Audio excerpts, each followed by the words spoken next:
Bom dia, muito bom dia, oitavo ano. Sejam super bem-vindos ao Centro de Mídias de São Paulo. Hoje a gente vai ter uma aula de arte com a professora Márcia, que vai nos guiar no nosso encontro com o tema Desenho de Cultura Africana e Indígena, Brasileira e Latino-Americana. Tenho certeza que vai ser uma delícia, Marcinha. Vamos lá?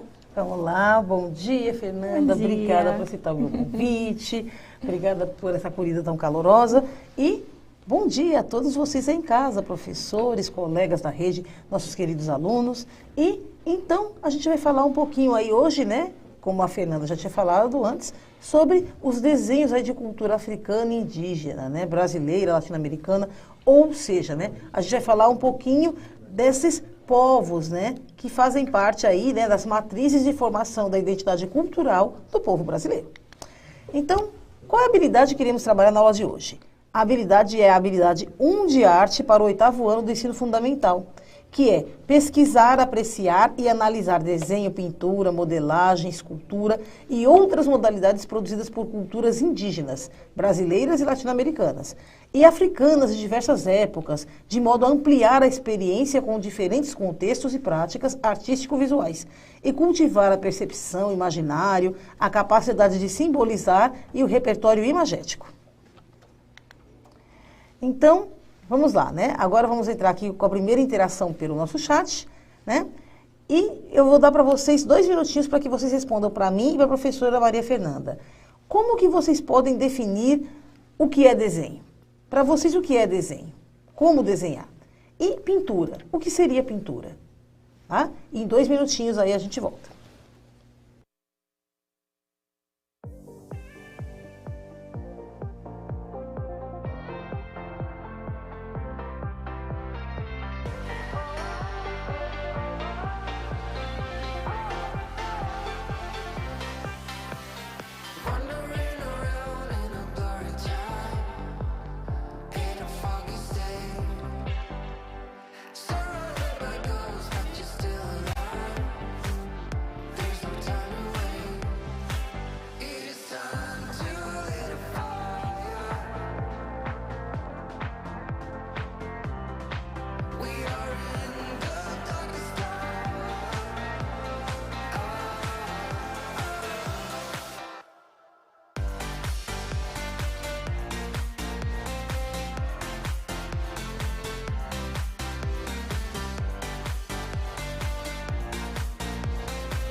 Vamos lá, pessoal. Muito obrigada pelas contribuições de vocês aqui no chat. Alguns professores trouxeram, então, para a gente os comentários que os alunos colocaram, né? A professora Camila, por exemplo, trouxe que desenho é a forma que a gente consegue criar usando linhas de expressão. Já a pintura seria, então, uma cor, né? E essa cor estaria direcionada à composição de formas e preenchimento de imagens. Progláucia, em algum sentido parecido com esse, diz que pintura é a linguagem visual que se apropria das cores. O que você tem por aí, Marcinha? Olha só, vamos lá. Professora Evelyn também, né, dá essa definição da diferença entre desenho e pintura. Ela cita que no desenho nós utilizamos linhas e pontos. E na pintura nós utilizamos as cores, né? Olha só. A professora Carla citou que ambas, né, tanto o desenho quanto a pintura, são formas, né, meios de expressão. Muito bem, professora Carla. A professora Solange cita que é mais uma linguagem das artes visuais. E a professora Paula cita que o desenho é universal. Já a pintura expressa aí, né, o sentimento retratado visualmente, tá? Então, gente, claro, todas as formas aqui, né, desde a professora Paula mais poética, né, até a professora Evelyn falando um pouco mais de técnicas, né, um comentário mais técnico, todas as respostas, né, todas as alternativas estão corretas, cada um de acordo com a sua visão, certo? Porém, né, vamos tentar aí definir desenho e pintura, né? Olha só, o desenho, então, gente, seria uma técnica de representar ou criar formas com linhas, pontos, etc. Utilizando materiais como lápis, carvão e pincel, tá? Então, gente, o pincel a gente também utiliza no desenho, né? Não apenas na pintura, né? A pintura nada mais é do que a estilização, né, em outra técnica de um desenho, tá bom? Então, o desenho, ele sempre, né, parte aí dessa questão. Assim como a pintura também, ela sempre vai utilizar linhas e pontos. Tá? Mesmo que sejam linhas e pontos irregulares, mas ela vai utilizar, tá bom? Olha só.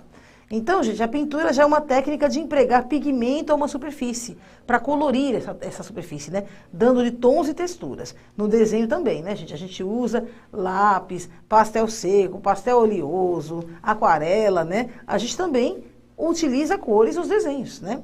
Especialmente quando a gente fala de gravuras, por exemplo, né? Até em algumas xilogravuras também a gente vê, né, aquela abolição do preto e branco tradicional, e a gente vê alguns artistas, né, como Oswaldo Goeldi, por exemplo, que ele coloca ali umas nuances de vermelho, né, justamente para chamar a atenção a algum ponto nevrálgico ali importante daquela xilogravura, daquela obra, tá? Então, falando de novo da pintura, né, então, é a técnica de empregar pigmento a uma superfície para colori-la, dando-lhe tons e texturas. Mais especificamente, é a arte de pintar uma superfície como um papel, uma tela ou uma parede. Tá?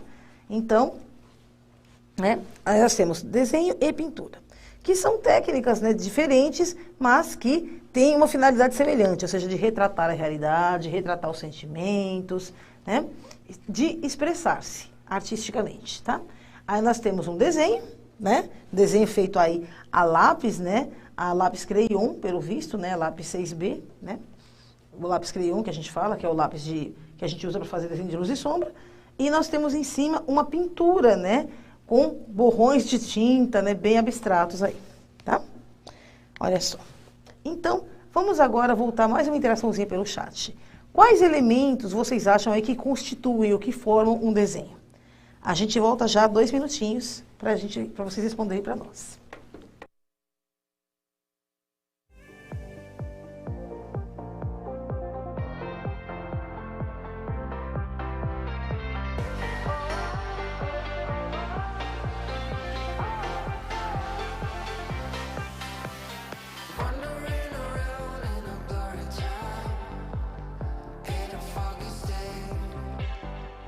Surrounded by ghosts, but you're still alive. There's no time.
Vamos lá, pessoal. Olha, peguei diversas contribuições aqui no chat. A professora Cristina, por exemplo, diz assim, bom, quais elementos constituem, então, um desenho, né?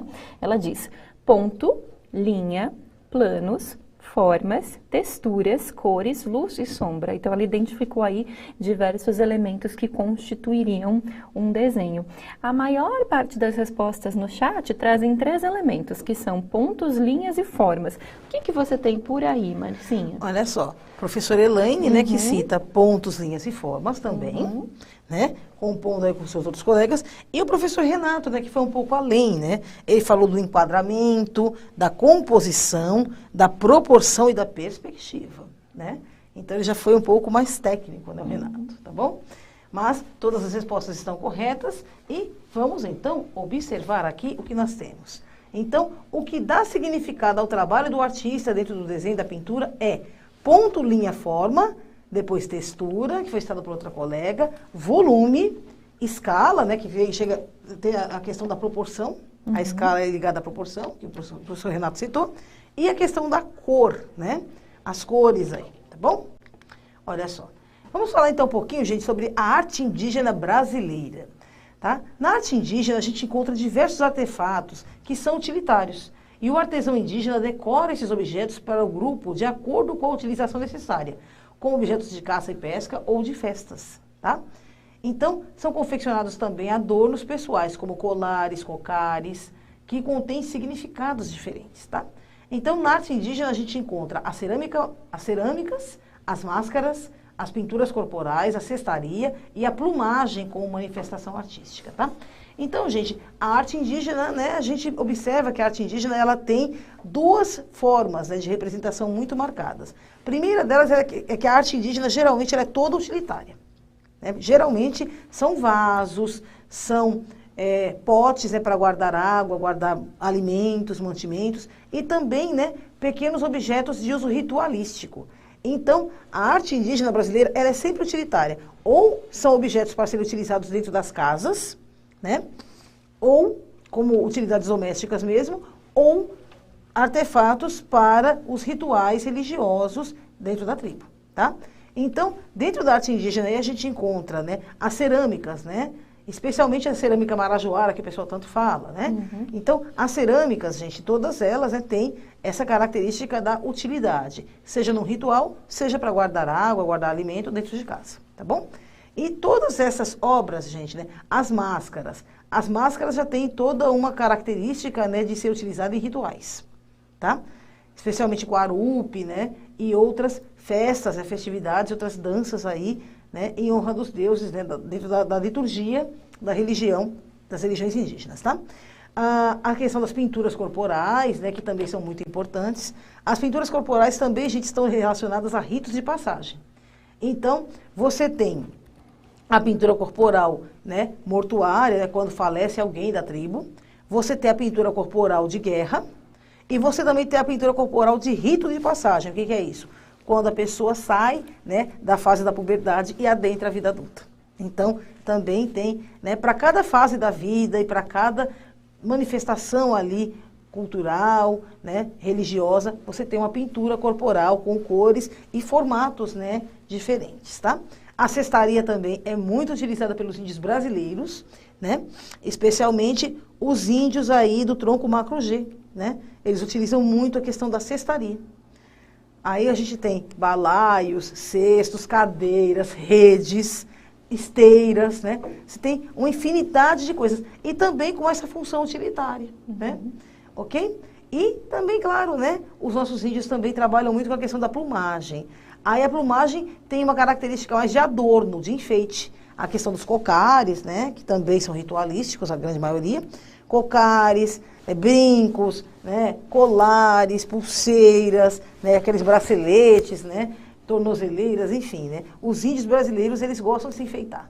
E essas plumas coloridas de pássaros, né, a nossa fauna, né, tão maravilhosamente rica e exuberante em cores e formas, fornece a matéria-prima necessária aí para que a arte, né, essas artes indígenas, elas se desenvolvam cada vez mais e elas mostrem cada vez mais a criatividade, né, e a diversidade mesmo, tá? Então, gente, vamos falar aí da pintura corporal. Como a gente falei antes, né, as utilidades dessa pintura vão desde o próprio enfeitar, né, no caso de um casamento, de uma festa, né, ou até mesmo defender o corpo contra o sol, os insetos e os maus espíritos, tá? Então, gente, tem também, como eu falei, a conotação religiosa, certo?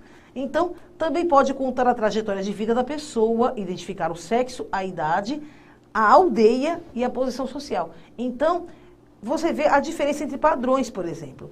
Um índio tapuia de um índio caigangue, o desenho, o traço de pintura é totalmente diferente.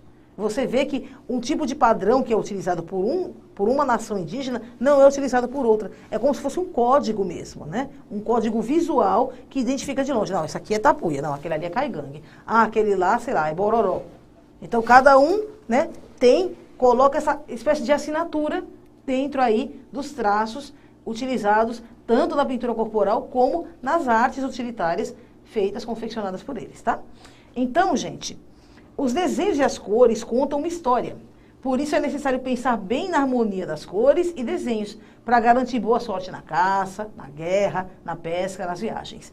Então, gente, né, como que surge, né, essa ideia dessas pinturas, né, com esses padrões geometrizados e tudo mais? Pô, a ideia é contar uma história, porque acreditavam os antigos, né, que quando você faz o registro daquilo antes que aconteça, a probabilidade de sucesso é muito maior. Então, como eles não tinham, né, esse contato com a língua escrita, né, um alfabeto como nós, então eles colocavam, né, através de pinturas corporais e através de obras utilitárias, justamente contavam, né, o que eles gostariam que acontecesse no final daquela narrativa, daquela história. Então aí, e uma coisa que é bem interessante, a geometrização de tudo, de todos os elementos. Então, às vezes você vai ver, né, por exemplo, uma figura como isso aqui, ó.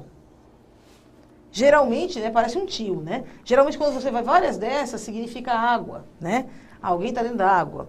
Quando você vê, por exemplo, isso aqui, ó, você pensa que é um raio, né? Mas não é, é uma cobra. Então, dentro de cada cultura, esses símbolos têm uma característica diferente, certo? Também tem isso. Então, durante a vida, gente, as famílias e as tribos desenvolvem estilos de pintura de acordo com o seu modo de vida. Então, no dia a dia, né, no cotidiano, aí a pintura pode ser mais simples, mais nas festas, nos casamentos, nas comemorações, é nascimento de alguém, né? Os desenhos corporais, então, são elaborados e eles cobrem todo o corpo. A pintura corporal é uma atividade feminina. A mulher cuida da pintura corporal dos filhos, do marido e dela própria, tá? Então, quem faz a pintura para o guerreiro, né, e para os guerreirinhos é a esposa, né? É a matriarca da família, a mulher que fica responsável por esse trabalho de pintura, certo? Então, a gente vai apreciar agora, né, um videozinho curtinho falando sobre a pintura corporal da tribo Tupinambá, tá? É um vídeo da Oca Cultural que a gente vai assistir e a gente volta já. Vamos apreciar um pouquinho.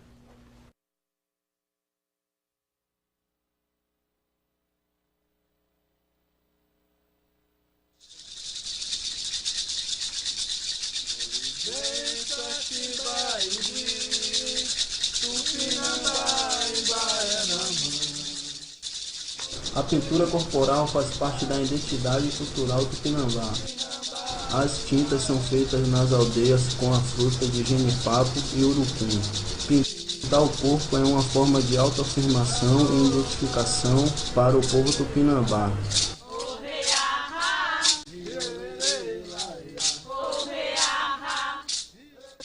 Cada pintura tem seu significado. Existem pinturas padrão que identificam os nativos em eventos e encontros indígenas. Cada nativo tem a liberdade para fazer o seu próprio traço. Olha só, gente, vocês gostaram do vídeo, né? Aí dá pra gente ver bem marcado nessa questão, né, da identidade, né, da tribo, né, e daquele guerreiro, as características, né, físicas dele. Claro, né, que hoje em dia, gente, não existem mais as guerras de verdade, né? Eles simplesmente simulam, né, dentro da sua cultura, o ato de guerrear que era praticado pelos seus ancestrais, né? Hoje em dia, os índios brasileiros são todos muito pacíficos, né? Todos pacificados, então não existe mais a questão de guerra de tribo contra tribo, né? Mas todos os anos, em determinados festivais, em determinadas épocas do ano, essas guerras todas, né, esse hábito de guerrear, são relembrados, né, em momentos onde se reúne toda a tribo, né, e são feitos rituais aí, tá? E aí são relembradas esse período de guerras e tal. Por isso que é importante essa questão da identidade da pessoa, né? A professora Fernanda, por exemplo, ela é tão meiguinha, né? Vamos pensar, se a gente tivesse que colocar, né, uma pintura corporal nela, eu acho que a gente ia colocar um monte de coraçãozinho, né? Florzinhas, alguma coisinha assim bem bonitinha. Eu ia gostar, viu? Tá bom, gente? A gente tá brincando assim, mas é só pra gente entender um pouco essa questão aí da identidade, de mostrar um pouco da personalidade daquela pessoa, né? Que está trajando aquela pintura, certo? Através dos traços dela. Olha só, vamos falar então um pouquinho sobre a arte indígena latino-americana.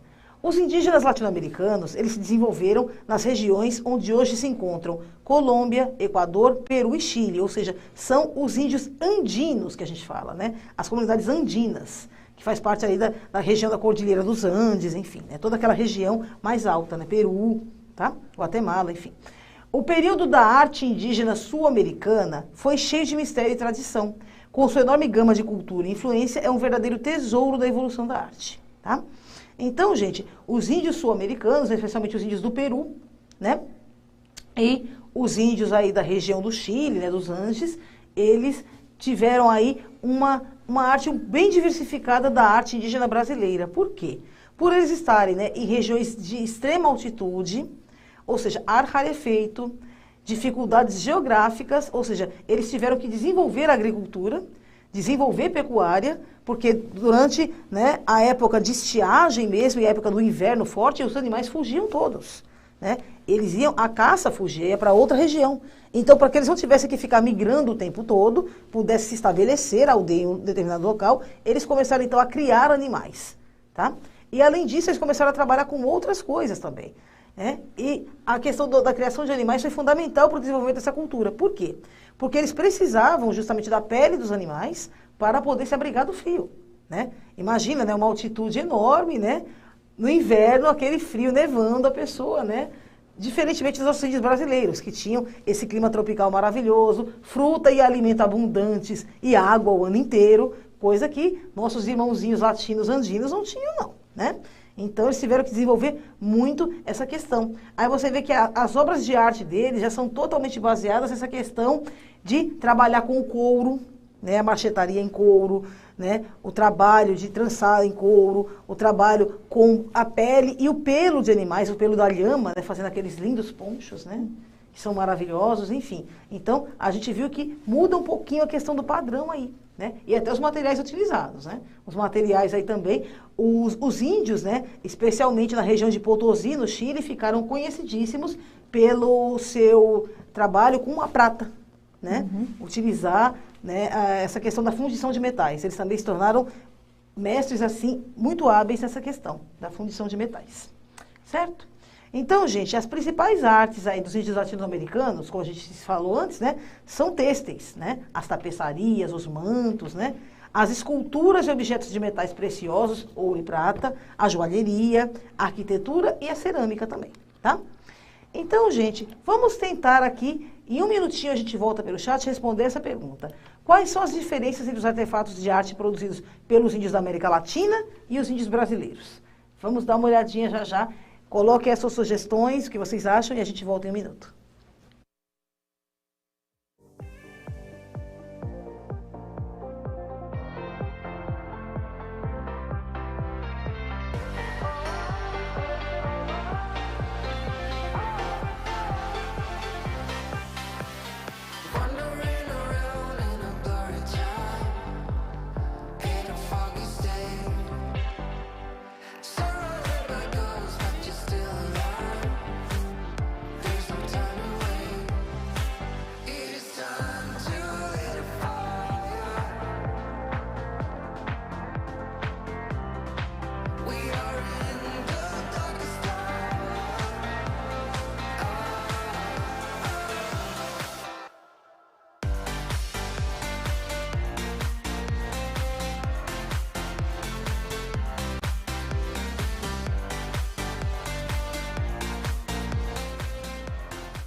Vamos lá, pessoal. Olha, a gente tem aqui a resposta da professora Paula, que disse assim: quais são as diferenças, né? Então, aspectos culturais, regionais que acabaram por influenciar no uso de materiais, no desenho dos traços, né? No aspecto mesmo dos traços. A gente tem uma outra resposta, não tem, Marcinha? Sim, a professora Nilva cita que é justamente a questão da materialidade, né? Justamente, né? São questões, né? Como eu já tinha falado um pouquinho antes, né? E agora a gente vai reforçar um pouco mais esses pontos, tá? Olha só, né? Então, gente, agora, né? Só para a gente citar, né? Eu já tinha comentado um pouquinho, e as professoras também, né? Sobre a questão da materialidade e até o porquê de alguns povos indígenas terem desenvolvido formas, né, de expressão cultural, enfim, e até mesmo, né, uma organização social diferenciada de acordo aí com as necessidades, né, dessa tribo em decorrência aí da própria região, né, onde eles estavam residindo, tá? É o que eu falo, o índio brasileiro ele teve uma sorte muito grande, né? País tropical, água abundante, alimento maravilhoso, né, frutas maravilhosas o ano inteiro. Nossos irmãos andinos não, né? Muito frio, ar rarefeito naquelas altitudes absurdamente grandes, solo totalmente, né, rochoso, né, rochas, né? Então, como desenvolver, né, como continuar sobrevivendo ali, né? Período grande de estiagem sem chuvas, então, eles tiveram que desenvolver todo o sistema de irrigação, agricultura, pecuária, enfim. Eles tiveram que desenvolver muita coisa para poder continuar sobrevivendo até os nossos dias. Por isso que a gente vê a diferença da riqueza dessas culturas todas, ok? Olha só, agora vamos falar um pouquinho da arte africana. A arte africana também ela é funcional, né? Ela é utilitária também, expressando o modo de viver das tribos e o seu costume de modo muito sensível. Na arte africana, as pinturas e as esculturas, a gente percebe muito da presença da figura humana e a preocupação com os valores étnicos, morais e religiosos. Diferentemente dos índios, né, que geralmente fazem alusão a seres elementais, elementos da natureza, animais, árvores, sol, lua, né? Água, né? Os africanos não. Geralmente a arte africana sempre tem a estilização da forma humana, né? Dentro das suas obras de arte, tá bom? Então, gente, a gente vê também, né, que a pintura é utilizada na decoração das paredes dos palácios reais, dos celeiros, dos espaços sagrados e tem motivos variados, que vão desde formas geométricas até a reprodução de cenas de caça e guerra. Ela é usada também no acabamento das máscaras e nas pinturas corporais. As principais artes, né, então, africanas, aí são as esculturas e as máscaras, né? E a gente sabe muito bem que escultura e máscara para os africanos também tem uma ligação, uma conotação fortemente religiosa, né? Um caráter religioso muito forte, tanto quanto é para os indígenas, né? Olha só. Na cultura africana, as tribos usam a pintura corporal com significados diferentes a cada evento e para o uso estético, da mesma forma como os povos indígenas, né? A natureza é muito retratada nas pinturas corporais, tá? Então, gente, os africanos, né, as tribos nômades africanas e as tribos indígenas brasileiras, elas têm essa característica bem marcada esse convívio, essa simbiose total com a natureza. E isso, então, é retratado na sua cultura e na forma como essa cultura é transmitida de geração em geração. As pinturas africanas, então, são feitas com vegetais, barro, ocre vermelho e amarelo, extraídos de rochas vulcânicas, cal branca e seiva de algumas plantas que possuem pigmentos fortes, tá?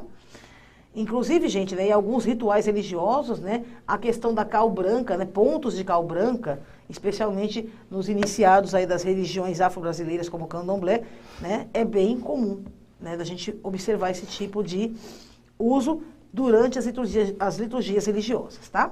Olha só. Dei observado aqui dessas duas pinturas corporais diferentes, ó. Cada uma tem um significado diferente. Olha só. A segunda pintura, né, a gente já vê mais uma questão de uma pintura de guerra, né? A gente observa características de uma pintura de guerra, né? É uma forma, assim, de intimidar o inimigo. Mostrar que eu sou mais forte, que eu sou mais poderoso, né? Já a primeira imagem já não tem essa conotação. Ela já tem uma característica mais de cunho religioso, né? Observa bem a diferença dos traços, né, e a suavidade da primeira em relação à segunda pinturas, tá? Olha só. Em toda a história do mundo, a gente percebe a utilização da pintura corporal em diferentes formas e diferentes situações. A pintura corporal, então, é uma manifestação cultural da humanidade. É parte da formação das sociedades. E quando a gente observa esses povos, tanto africanos quanto indígenas, a gente pode ver como o conceito de beleza e estética é diferente, né, de povo para povo. No entanto, a pintura corporal, ela tem como ideia principal se embelezar e expressar algo, tá? Então, a pintura corporal sempre ela tem essa característica da expressividade, no caso de uma pintura de guerra, ou se é o caso de uma pintura festiva, né, ela apresenta essa característica de adornar-se. Tornar-se belo, tornar-se atraente aos olhos do outro. Se é no caso da pintura de guerra, né, a ideia é intimidar, né? Sai de perto de mim que eu sou perigoso, né? Mais ou menos como aquele geomorfismo, né, que os animais têm na natureza. Só que como nós, né, não podemos fazer como os camaleões e mudar de cor, de acordo com as folhinhas, a gente então utiliza como recursos pegar essas tintas, né, naturais e se cobrir todo e mostrar, olha, sou perigoso, se afasta de mim, tá bom? Ou então, né, olha como eu sou lindo e especial, aproximem-se, por favor, né? Até hoje, nós também, mulheres ocidentais, né, o pessoal acha estranhas as pinturas, né, características aí dos povos nômades, das culturas africanas, europeias, nós mulheres também, ocidentais. Todo mundo usa um pouquinho de maquiagem, um batonzinho, um lapisinho, para se mostrar mais bonita, né, para ficar mais visível, mais vistoso para os outros, não é isso? A gente também está cansado de fazer isso. De uma maneira bem diferente, né? E aquela velha história, gente, a estética, ela é muito subjetiva, né? Dentro de uma tribo, por exemplo, africana ou indígena, eles acham o nosso estilo de pintura horroroso. Para eles, nós somos pessoas feias. É sério, eu e você seríamos consideradas pessoas feias dentro de uma tribo indígena ou de uma tribo africana. Porque o padrão estético de beleza para eles é bem diferente do nosso. Exato. Assim como, né, muitas pessoas causa um certo estranhamento para pessoas que não têm um certo contato com esse tipo de cultura, observar e falar, nossa, que coisa estranha, que feio, isso aqui, né? É a mesma coisa do preconceito que as pessoas têm em relação a tatuagens. As tatuagens já são conhecidas milenarmente e são utilizadas milenarmente pelos índios e justamente pelos africanos também, tá? Exato. Olha só. Então, vamos para o momento do nosso desafio da aula de hoje. Né? Vocês vão criar um vídeo, uma foto ou um desenho, pensando nas práticas artísticas que a gente acabou de ver. Então, pensem lá na pintura indígena, se puderem, dê uma entradinha na internet, pesquisem lá alguns tipos de padrões, existem, né? Desenhos de padrões estéticos indígenas e africanos também, que vocês podem estar pesquisando, certo? Vocês pensem aí, né, nessas práticas que a gente acabou de conhecer aqui, e façam um desenho ou uma pintura. Vocês podem tirar uma foto desse desenho, dessa pintura, e mandar aí na hashtag Eu no Centro de Mídias, tá bom? Esse desafio é interessante, Marcinha, porque dá para usar não só, assim, algumas referências que você mesma trouxe no decorrer da aula, mas eles mesmos podem procurar ali na internet, em livros, no material de que eles dispuserem, outras referências para criar, né, então, a foto ou o desenho. É até um trabalho de pesquisa mesmo. Isso mesmo, a ideia é justamente, né, incentivar essa pesquisa. Exato. Vamos conhecer os padrões estéticos, né, indígenas, tá? E aí, conforme a gente pensa nessas práticas, né, como a gente pode utilizar esses elementos compondo uma obra diferenciada, pode ser uma pintura corporal, tá, gente? Tá? Podem pegar aí uma tinta guache, alguma coisa, e vocês tiram uma foto da produção que vocês fizeram. Seja pintura corporal, seja desenho, né? Enfim, seja uma pintura, enfim, o que vocês fizerem, produzirem, e vocês podem colocar pra gente aí no hashtag Eu no Centro de Mídias, que nós vamos adorar, né, professora Fernanda, ver esses trabalhos todos. Com toda certeza. Eu tenho certeza que vai sair coisas assim interessantíssimas e muito criativas. Ok? Então, a gente vai retomar rapidinho o que a gente aprendeu na aula de hoje. A gente conheceu a diferença entre desenho e pintura, que na verdade, né, não tem uma diferença assim tão grande, né? A pintura é apenas uma forma estilizada de desenho, ou seja, é uma forma de desenho utilizando uma outra técnica, de uma outra configuração, tá? A gente toma contato, então, né? Tomou contato aqui com estilos de arte indígena diferenciados, né? A arte indígena brasileira, a arte da América Latina, né, latino-americana, dos nossos povos ameríndios e as artes, né, dos povos africanos, tá? E a gente reconheceu, então, qual é a finalidade da pintura corporal para os povos indígenas e para os povos africanos. E quando a gente fala, né, gente, nessa questão dos índios, né, a gente também tem que lembrar que existem os índios norte-americanos. Isso mesmo, boa Que eles ainda se lembrança. desenvolveram mais ainda que os índios andinos e mais ainda que os nossos índios, né, da América do Sul, aqui os nossos índios brasileiros, tá? Então, olha só, se a gente pensar, né, nos índios das tribos Cherokee, né, os índios Sioux americanos, a gente vê que eles têm todo um trabalho específico com couro, geralmente aqueles gibois de couro, né? Eles eram exímios pecuaristas, criadores de cavalo, né? De bois, animais, assim, né? E também eles utilizavam muito penas, né? Penas de águia, por exemplo, né? Para eles a águia era um animal sagrado. Então, a gente sempre vê essa questão, né? Das penas e aqueles cocares enormes, né? Não apenas como o do índio brasileiro, que é somente aqui em cima, né? Mas eram aqueles cocares inteiros, né? Que iam até embaixo, né? No chão, assim. Iam até Parecia quase o chão. uma moldura, né? Em volta, assim. Né? Geralmente é uma característica dos índios Cherokee. Esse tipo de cocar, né? Que vai até o chão, né? Como se fosse uma moldura.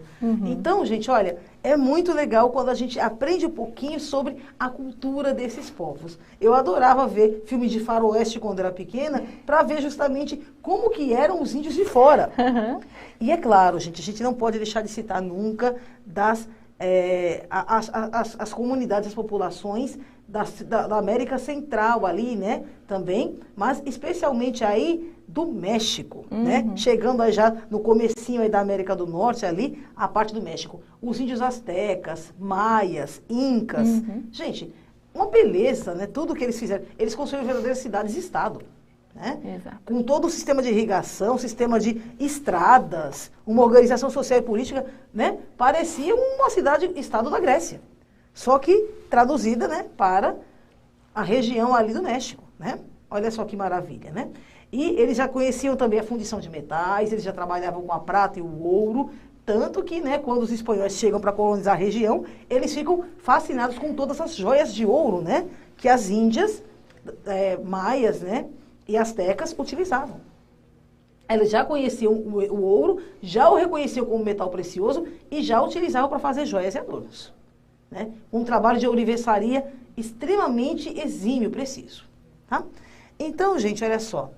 Eu estou adorando essa aula também, eu adoraria ficar aqui falando sobre os nossos povos ameríndios, porém, gente, nosso tempo já está acabando. Vai aparecer agora aí na tela para vocês o QR Code e também um linkzinho para que vocês possam aí deixar suas perguntas, né, suas dúvidas, aí, suas sugestões para as próximas aulas e também, né, aquele comentário sobre o que vocês acharam dessa aula que vocês acabaram de assistir, tá bom? A gente fica muito feliz e agradece muito o feedback de cada um de vocês. E eu gostaria de agradecer muito a professora Maria Fernanda, que com tanta gentileza aceitou o meu convite para fazer essa moderação hoje. Obrigada, professora Fernanda. Eu é que agradeço, Marcinha. E olha, assim como vocês, eu fiquei aqui também assistindo a aula, curtindo e aprendi pra caramba. Uma delícia poder ter acompanhado a sua aula, Marcinha. Quero me despedir com todo carinho. A gente se encontra em breve. Ok. Olha, gente, muito obrigada a todos vocês. E a gente se vê numa próxima aula. Tchau, tchau. Tchau, tchau.